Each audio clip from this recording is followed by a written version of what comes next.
Myself, Devkan Sharma, Associate Professor Chaudhary Devilal College of Pharmacy, Jagatri. Today our topic of discussion is quality control test for containers.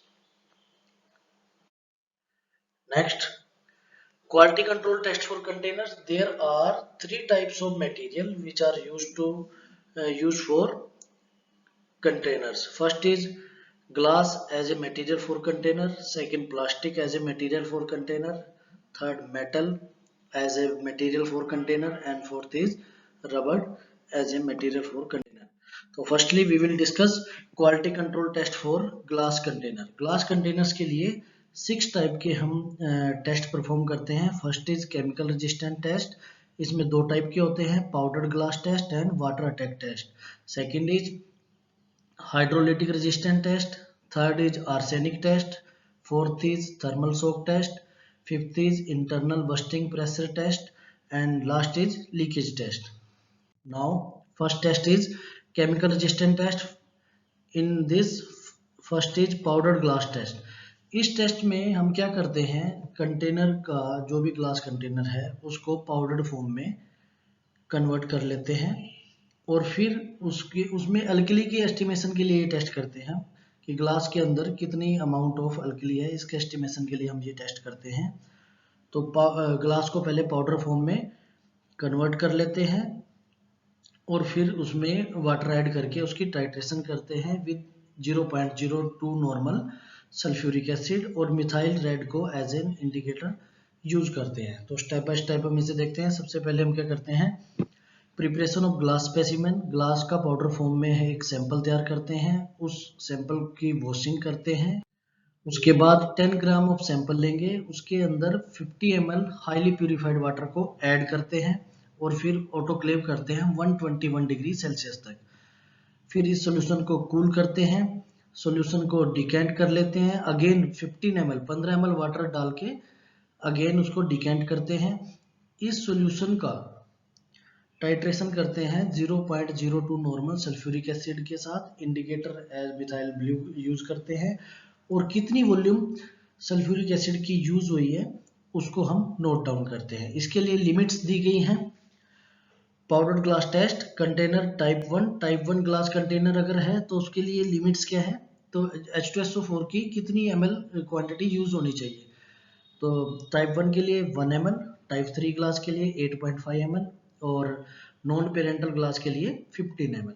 अगर इस limits के अंदर test आता है तो test pass है वरना फेल है. Next is water attack test. Water attack test हम करते हैं केवल टाइप 2 ग्लास कंटेनर्स के लिए.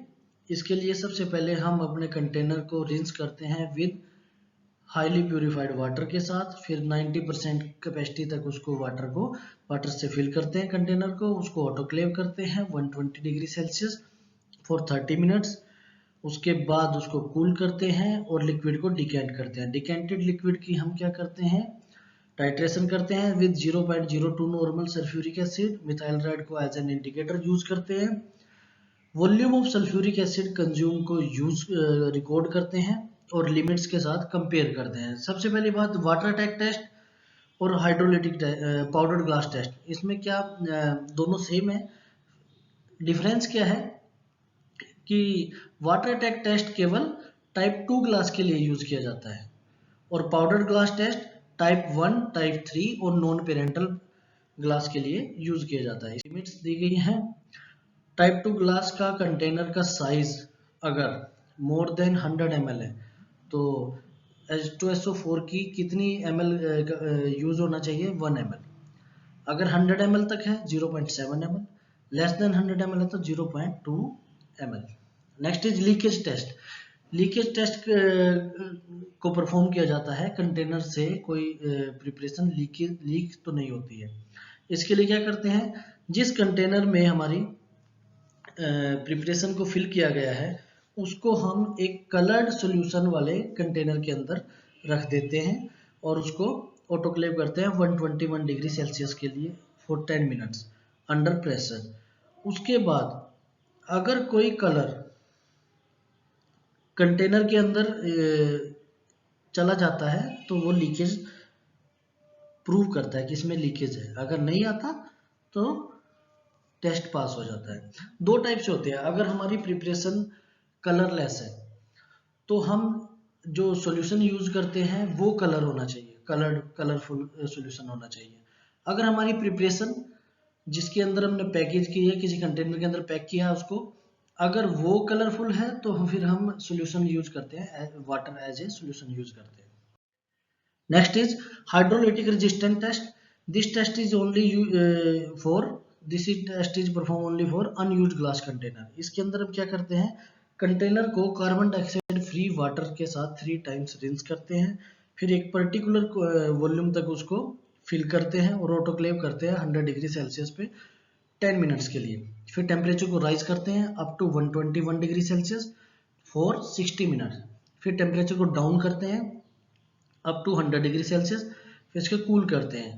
कूल करने के बाद इसमें से एक स्पेसिफिक अमाउंट लेंगे लिक्विड की और उसकी टाइट्रेशन करते हैं विद 0.01 नॉर्मल HCl के साथ, और मिथाइल रेड को एज एन इंडिकेटर यूज करते हैं।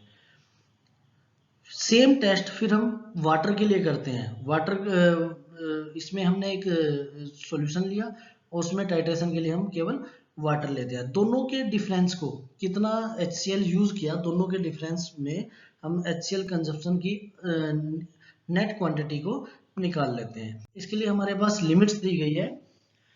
3 कॉलम्स हैं, capacity for container, volume of 0.01 molar HCl for type 1 and type 2, volume of 0.10 molar HCl for type 3 glass. अगर कैपेसिटी कंटेनर की नॉट मोर देन 1 ml से ज़्यादा नहीं है, तो टाइप 1 और टाइप 2 ग्लास के लिए जो लिमिट्स हैं HCl कितना कंजप्शन होना चाहिए, 2 ml, और टाइप 3 के लिए 20। Same more than 1 but not more than 4, 1.8, 17.6, more than 2 but not more than 5, 1.3, 13.2, and further up to more than 200 but not more than 500, 0.3 ml and 2.9 ml। यहाँ पे हम देख सकते हैं जैसे जैसे कैपेसिटी इंक्रीज होती है कंटेनर की, तो जो कंजप्शन है HCl की वो डिक्रीज हो जाती है, बोथ कॉलम। ठीक है, next is arsenic test. Arsenic test में कोई भी कंटेनर लेंगे, उसको इनर और आउटर सरफेस को डिस्टिल वाटर के साथ 5 मिनट तक वॉश करते हैं। फिर टेस्ट सोल्यूशन प्रिपेयर करते हैं, जैसे हमने हाइड्रोलिटिक टेस्ट के लिए किया। उसमें हमने वाटर लिया था, कंटेनर लिया था, उसमें स्पेसिफिक क्वांटिटी तक हमने उसको फिल किया, फिर उसको ऑटोक्लेव किया 100 डिग्री सेल्सियस पे 10 मिनट के लिए, फिर 121 डिग्री सेल्सियस 30 मिनट के लिए, फिर उसको कूल डाउन किया अप टू 100। सेम प्रोसीजर यहाँ पे सॉल्यूशन के लिए प्रिपेयर किया जाएगा, परफॉर्म किया जाएगा। उसके बाद वो इसमें हम क्वांटिटी लेते हैं 50 ml वाटर की। यहाँ तक करने के बाद इस 50 ml वाटर में से 10 ml वाटर को हम पिपेट आउट करते हैं और उसके प्लेस पे हम 10 ml नाइट्रिक एसिड को उसमें ऐड कर देते हैं। टेम्परेचर को मेंटेन करते हैं वाटर बाथ पे ड्यूरिंग दिस प्रोसेस। उसके बाद इस पूरे रेजिड्यू को हम क्या करते हैं, ओवन में 130 डिग्री सेल्सियस फॉर 30 मिनट्स तक ड्राई करते हैं, कूल करते हैं और इसमें हाइड्रोजन मोलिबिडेट का एडिशन करते हैं। उसके बाद इसको रिफ्लक्स करते हैं फॉर 25 मिनट्स। रिफ्लक्स करते हैं, हीटिंग मेटल का यूज करते हैं, राउंड बॉटम फ्लास्क का यूज करते हैं और उसको रिफ्लक्स करते हैं just like distillation. After that cool the solution and determine the absorbance at 840 nm।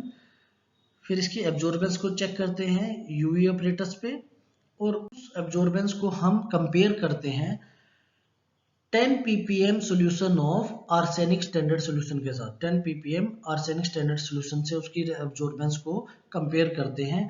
उसकी हमारे लिक्विड की जो एब्जॉर्बेंस आएगी वो 10 ppm आर्सेनिक स्टैंडर्ड सॉल्यूशन से कम रहनी चाहिए। अगर ऐसी आती है, कम आती है, तो टेस्ट पास है। Next is internal bursting pressure test. इस टेस्ट को परफॉर्म करने के लिए हम जिस अपरेटस को यूज करते हैं उसका नाम है American glass research increment pressure tester. इस अपरेटस में एक टेस्ट चैम्बर होता है जिसमें हम बोतल को फिल करके वाटर से प्लेस करते हैं। फिर उसमें इंटरनल प्रेशर ऑटोमेटिकली राइज हो जाता है। बोतल को हम चेक करते हैं प्री सिलेक्टेड प्रेशर लेवल्स पे, कब तक, जब तक कि कंटेनर हमारी बोतल फाइनली बस्ट हो जाए। तो this is the internal bursting pressure test.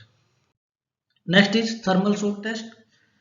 Thermal shock test में हम क्रैकिंग चेक करते हैं कंटेनर की, पहले कितनी थी और बाद में कितनी है। इसके लिए हम क्या करते हैं, कंटेनर को अपराइट पोजीशन में किसी ट्रे में रखते हैं और उसको हॉट वाटर में इमर्स कर देते हैं for a given time. After that cold water, hot water से उसको कोल्ड वाटर में ट्रांसफर करते हैं, डिप करते हैं और एग्जामिन करते हैं कि क्रैक्स पहले कितने थे और बाद में कितने हैं। दोनों टेम्परेचर में कम से कम 45 डिग्री सेल्सियस का गैप होना चाहिए, टेम्परेचर गैप होना चाहिए। The amount of thermal shock a बोतल can withstand is based on its construction. और स्मॉल बोटल्स के लिए 60 to 80 degree Celsius and pint bottles के लिए 30 to 40 degree Celsius. Next is quality control test for plastic containers for non parenteral preparation. First is leakage test. Plastic container की leakage test करने के लिए हम 10 container लेते हैं, उनको वाटर से फिल करते हैं, उनके क्लोजर को फिट करते हैं और उनको 24 आवर्स के लिए इन्वर्टेड पोजीशन में उल्टे रखते हैं। और अगर the test is said to be passed if there is no leakage from any container. Next is collapsible test. Collapsibility test हम उस कंटेनर के लिए करते हैं जिनको हम कंटेंट को रिमूव करने के लिए उनमें से स्क्वीज करते हैं। जैसे ऑइंटमेंट है, किसी ऑइंटमेंट को हम स्क्वीज करते हैं तब उसमें से कंटेंट या जो हमारा प्रिपरेशन है वो बाहर निकलता है। और इस टेस्ट के लिए क्या होता है, जो एक आइडियल जो कंटेनर होता है उसमें जब हम इनवर्ड कोलैप्स करते हैं उसको तो कंटेंट बाहर निकलता है, और ऐसे सेम प्रोसीजर से वो 90% अपने नॉर्मल कंटेंट को बाहर निकाल देता है। अगर ऐसा करता है तो वो टेस्ट पास है। Next is clarity of aqueous extract test. इस टेस्ट में हम क्या करते हैं, रैंडमली कोई भी प्लास्टिक का कंटेनर चूज करते हैं और उसमें ऐसा पोर्शन सेलेक्ट करते हैं जहाँ पे ना तो लेबल्ड हो, अनलेबल्ड पोर्शन होना चाहिए, अनमार्क्ड पोर्शन होना चाहिए, उसमें कोई मार्क नहीं होना चाहिए और नॉन लेमिनेटेड पोर्शन होना चाहिए।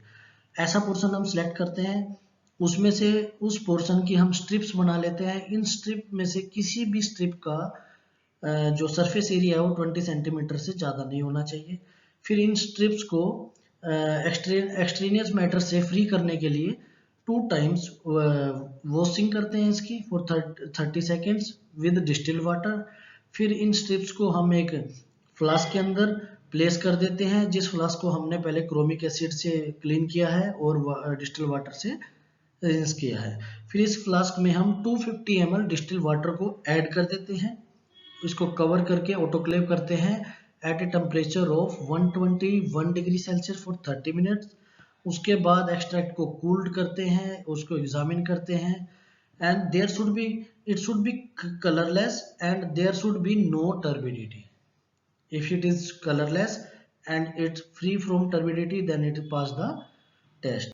Next is quality control test for strip and blister packaging. Here यहाँ पे हम ब्लिस्टर और स्ट्रिप पैकेजिंग की बात कर रहे हैं क्योंकि इनमें एक प्लास्टिक का यूज होता है, जो कैविटीज होते हैं जिनमें टेबलेट को रखा जाता है, प्लेस करते हैं, वो भी एक कंटेनर का काम कर रहे हैं, इसलिए इनकी भी हम लीकेज का टेस्ट करते हैं। फॉर एग्जांपल इसके लिए हमें सिंपल टेस्ट है, डेसिकेटर को 3/4 वाटर से पोर करेंगे, फिल करेंगे, स्ट्रिप और ब्लिस्टर्स को उसमें प्लेस कर देते हैं और वैक्यूम को अप्लाई करते हैं। उसके बाद स्ट्रिप्स और ब्लिस्टर को उसमें से रिमूव करते हैं और water present on the outer surface, जो उन पे वाटर होगा उसको वाइप आउट कर देते हैं। उसके बाद उनकी मॉइस्चर कंटेंट को चेक करते हैं, जब उनके अंदर के कंटेंट को, टैबलेट है या कैप्सूल है, उनको रिमूव करते हैं, फिर उनके मॉइस्चर कंटेंट को चेक करते हैं। If there is no leakage content will not be wetted. अगर वहाँ पे लीकेज नहीं है तो वहाँ पे जो हमारे मटेरियल है, टैबलेट है, कैप्सूल है, वो वेटेड नहीं होंगे, गीले नहीं होंगे। It indicate perfect sealing. तो these were the test for containers. Thank you.